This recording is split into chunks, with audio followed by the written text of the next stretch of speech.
It's time to end the end of the world. Alana, Rock Mensen, Ness, Smasher, Fighting Force.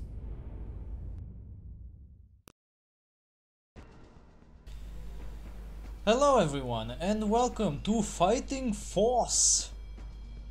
It seems like both the frame rate and the sound quality has improved on the game, so that's a good thing.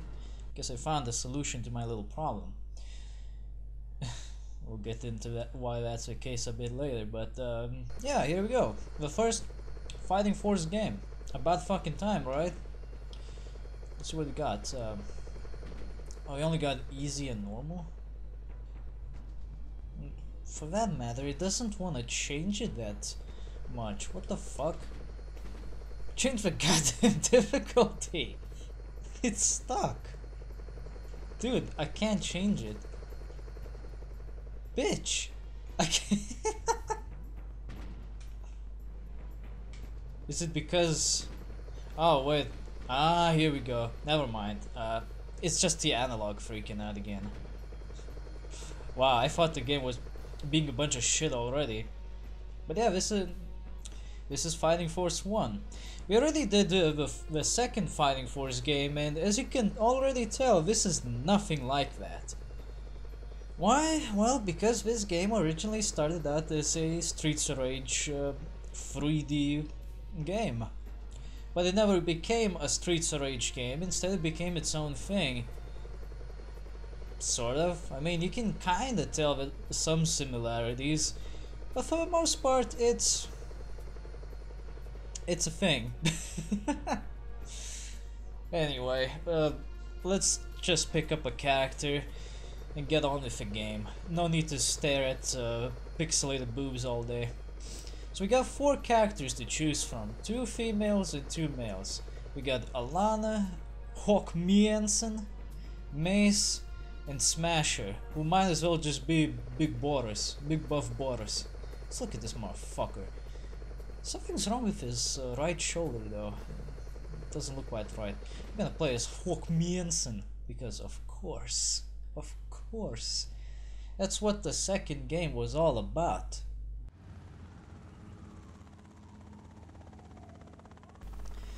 So the game starts out pretty simply. You fly in with a helicopter to this random street, you are dropped off, and you haven't the slightest fucking idea what the hell is even happening. Especially if you saw the opening cutscene, because all it says is it's time to end the end of the world. What the fuck is that all about? What do you mean? Well, the answer to that is come on, Analog, stop fucking with me. I hate when that happens. The answer is pretty simple. If you have the manual, of course. If you don't have the manual, well, good luck figuring this out, because the game doesn't tell you this kind of shit.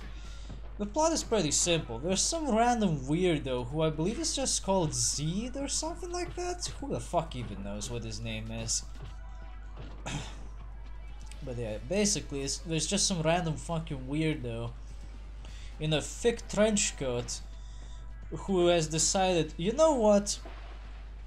The end of the world is coming soon. It's gonna be great. I can't wait till the world explodes.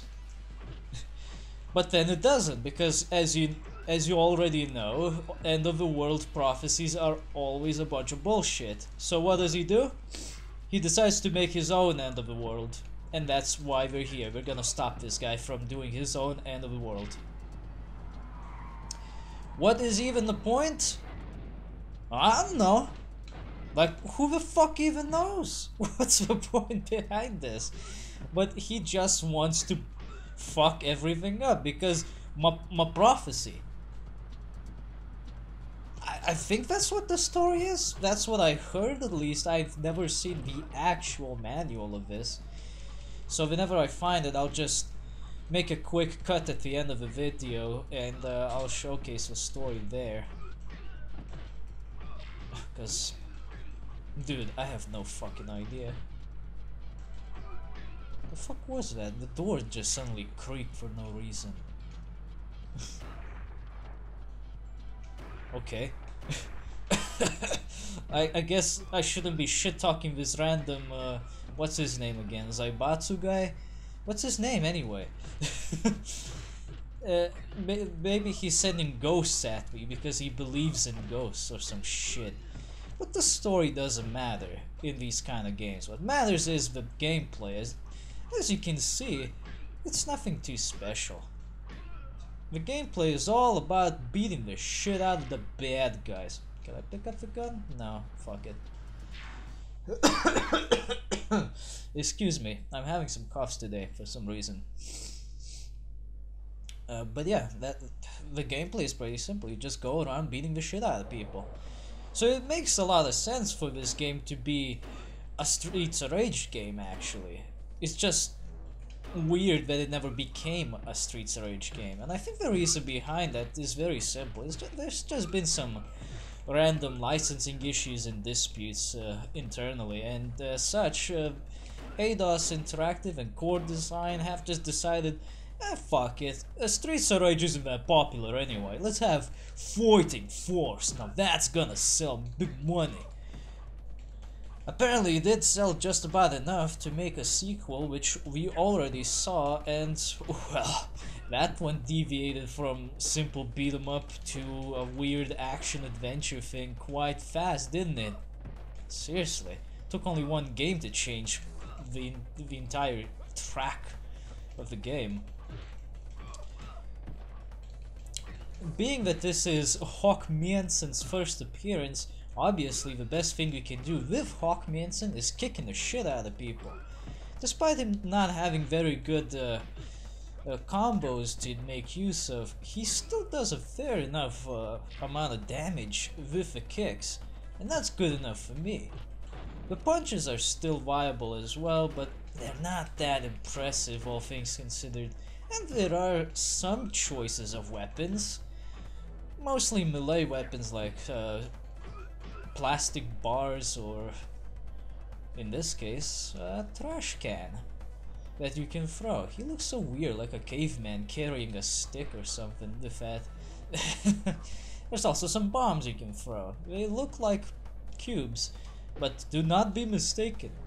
They are indeed bomb. They have a nice old school timer on them, and once it goes to 1, it explodes and does a lot of damage.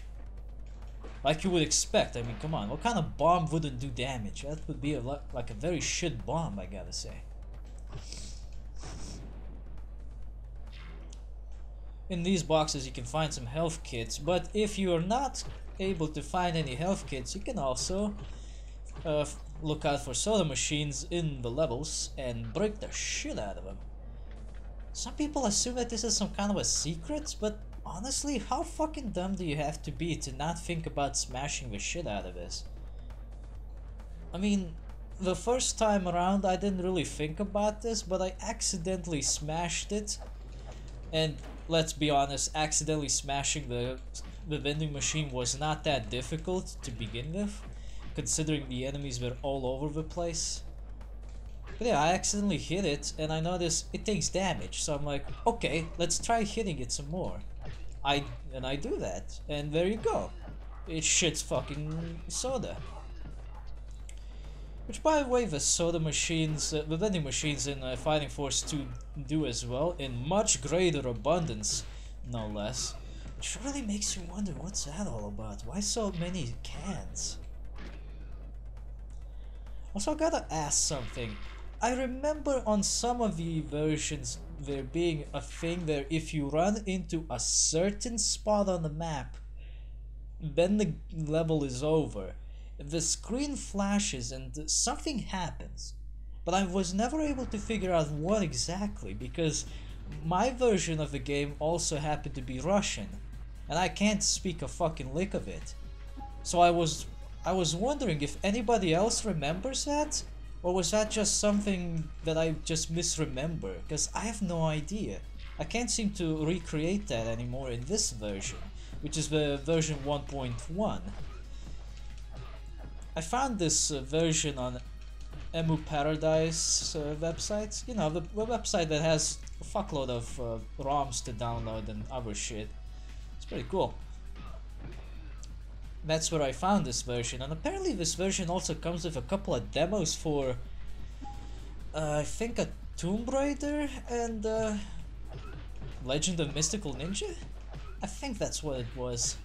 I keep forgetting what's that second game, but I know one of them is Tomb Raider. Not sure if anyone even has a physical copy of that version, but it would be nice to see how it looks like and if it actually like has the demos. Because it starts out with a like a mini launcher menu which has games to choose from. It's not a bad looking thing actually. It's just weird. Fire Axe in this level is the best weapon because it deals a fuckload of damage.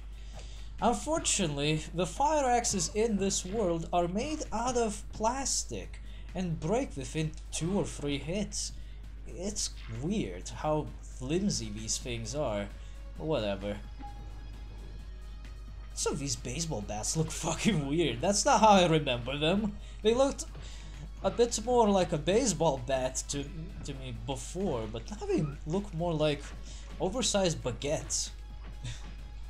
Or rather, undersized baguettes, I should say. They look a little smaller, now that I think about it.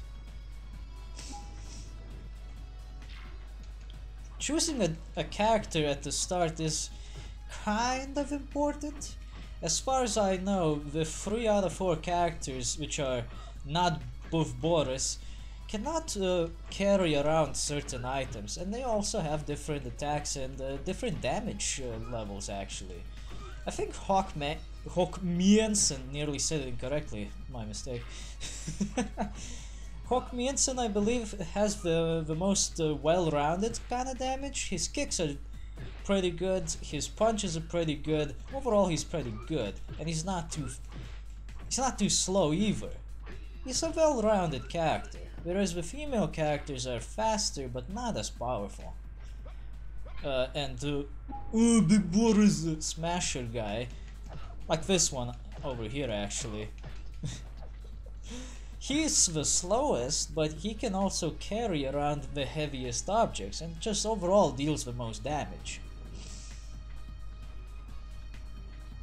From what I remember, he can carry around fucking car engines, and he's pretty much the only character who can do that. So if you want to be able to carry big object and do big damage, Big Boris is for you. I also gotta ask, what's the stipulation for entering a level with a gun? Cause I remember not always having that. Do you just need to do a certain amount of damage, or maybe get a certain amount of points to unlock that? Because I remember having cases where not only do I spawn in with a gun, but I also spawn in with a better gun, like a shotgun sometimes. And other times I wouldn't spawn with anything at all. What's the deal with that? Does anybody know? I'd like to know, because there's so little information about this.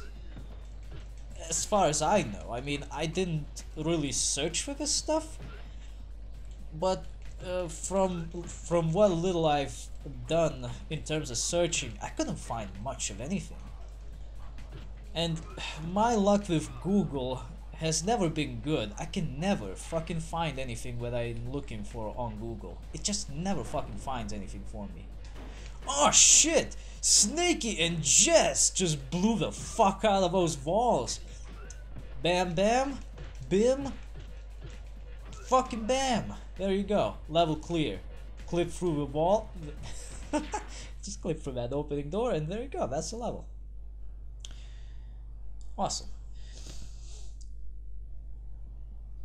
Some levels are pretty short. I think this is like a boss fight actually. Oh yeah, here's that guy. Wait, wasn't his name Zanga actually, now that I think about it, not Zed? It's hard to remember. I mean, I think there's a Zed in Fighting Force 2, and there's Zed in Shinobi games, and these fucking Z-named characters who are villains, they keep popping up in these fucking games. In random beat-em-ups and ninja games. It's fucking weird. It's hard to keep track of it. Yeah, this is like a mini boss actually, or like a regular boss. I don't know. Whatever you like to consider it, it doesn't matter because it's really not that hard. I believe there are some special moves that you can do in exchange for some HP, but I can never remember the combos, so we will pretend like we know them and not use them. Come here! Motherfucker suplexed a chick Wolverine. What's up with these characters though, I gotta say. BAM! Why is there random women with fucking claws in this room? I also hate them because they love to block all the time, but if you can grab them, yeah, whatever. What are we gonna do about it? It's also a bit iffy how the grabbing combos work, because if you press a triangle too many times while trying to grab the enemy, the character decides to just do the triangle based combo instead. Like right now, I pressed a little too many times and he just does the suplex. I mean, it's alright, I approve of the fucking damage I'm getting here, but that's not exactly what I was aiming for. Also, sometimes the grab doesn't seem to work. I don't really understand what's that all about. But yeah, at the beginning of this video, if it's still the same video, of course, I mentioned that I finally don't have any more issues with this game. And that's because playing this on an emulator is a bit of a tricky business. I'm not sure what the big idea is, but oh, here! You saw that! Oh, I guess continues from that. I fucking knew this happens. See? I knew it. No fighting for save data present. Well, let's make some save data. I fucking knew it. Now I know the mystery behind the flash. It just gives you continues. Man, it feels good to finally find these kind of things out. As you see, I always played the Russian version that I owned, and well, me not being able to speak even the tiniest amount of Russian really didn't help. Good job, man. How'd you fucking drive into the screen and blow up? It doesn't even real. This is just an illusion. I love that shit. If you just let those guys drive into the screen, you'll be fine. Just let them kill themselves. Don't bother with fighting them normally. Oh! What the fuck is up with you people? Fucking throwing shit at me. Oh yeah, these are like the only enemies, or rather, the only characters that I know of that can fight single-handedly while wielding stuff. You can't do that. Nobody can do that except these motherfuckers. And I don't get it. How come? I mean, Smasher should be able to do it, right? But he can't. It's just weird. If I try to do something like that, what happens? I just throw the fucking box around. Well, that's nice and all, but why? Why would I want this? I want to punch while holding the fucking thing. They don't let you do it. Oh shit. But yeah, there's some problems trying to record this game, depending on your setup on the emulator and what kind of recording software do you use. For the longest time, I had a big problem of shitty frame rate because I don't know. I really don't know what the fuck the problem was. At first I thought it was just the shitty version of the game that I had, like the shitty files that didn't work correctly. Apparently not. Or maybe, I don't know. It just seems to happen kinda randomly, actually. Oh, this helicopter is gonna shoot at you, just avoid the bullets. And you'll be fine. You can also try hopping around like a dumbass. It kinda works. Most of the time, not. So yeah, don't bother. But eventually I find this version that I'm playing with now, it still gives me the fucking frame rate issues, but then I find that Wait, there's something odd. Other games are giving me frame rate issues too when I record, and they're not nearly as demanding as this. Like Spyro games, for example, they demand a bit less from the console than this shit, because we don't look nearly as realistic, let's say. Plus, we don't usually have as many objects to render at one time, I guess. I mean, that's how it looks like to me, so I don't know. Well, the idea is pretty simple. As I find out, it is mostly because of the X story, actually. The screen recorder, the X story, just using a bit more resources from your computer than other recording software, actually. Right now I'm using Fraps, and it's giving me a stable 30 frames as it should. I think this game only runs on 30. I set Fraps to record at 60 and not lock the frame rate, but I'm not getting any more than 30.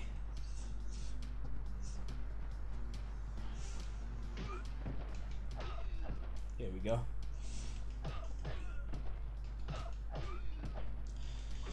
But then I run into another problem. The soundtrack and sometimes sound effects sound very glitchy. I can actually record a little example if I don't have one saved up already somewhere to show you what I mean. But it sounds kind of screechy. It's like some notes are being corrupted as we play or something. I don't know how to explain it properly, but it doesn't sound quite right. So I tried looking into that, and that was, well, a lot easier to figure out, thank God. It was just an issue with the plugins. So whenever you do emulation stuff with these games, you really gotta fuck around with all the settings and everything just to get the best experience. It makes me wonder what would be the best way of playing these games then that had the least amount of hassle to do then.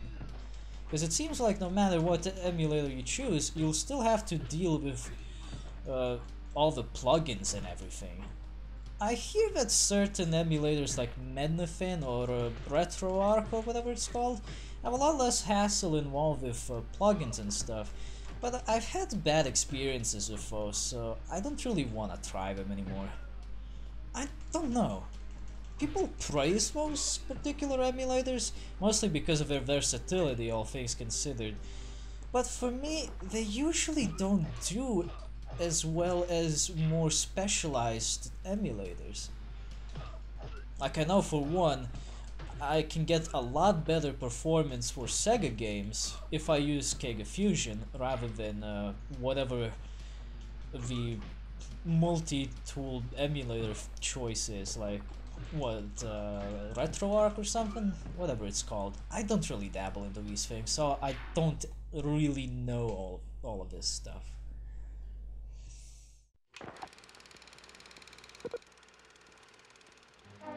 Controlling the movement of traffic with rules and laws makes driving orderly and safe. Ignoring or breaking rules is doing the unexpected, and suddenly you become a threat to others.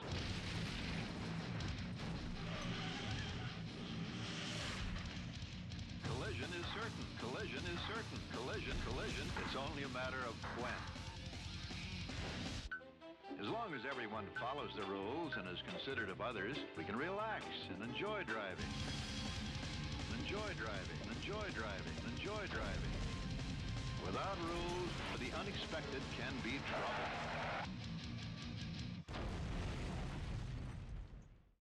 Okay, so some prick with a truck just decides to randomly smash cars up and block a fucking road. Why? Because yes, we need a boss fight. So there you go, boss fight. Here he is. Really? That's his fucking name? Driver? I was expecting more. I gotta be honest, I was expecting more when I was a kid. I was always wondering, oh, what could his name be? Oh, I bet it's something real cool. No, it's just fucking Driver. Are you serious? Wow. What great imagination. Well, I hope the fucking Marine, like the US Marines boss isn't called Marine Commander or some shit like that, because that would be just boring. Most of these bosses are pretty fucking easy. Just keep bashing the shit out of them. Some of them you can actually stun lock pathetically easily.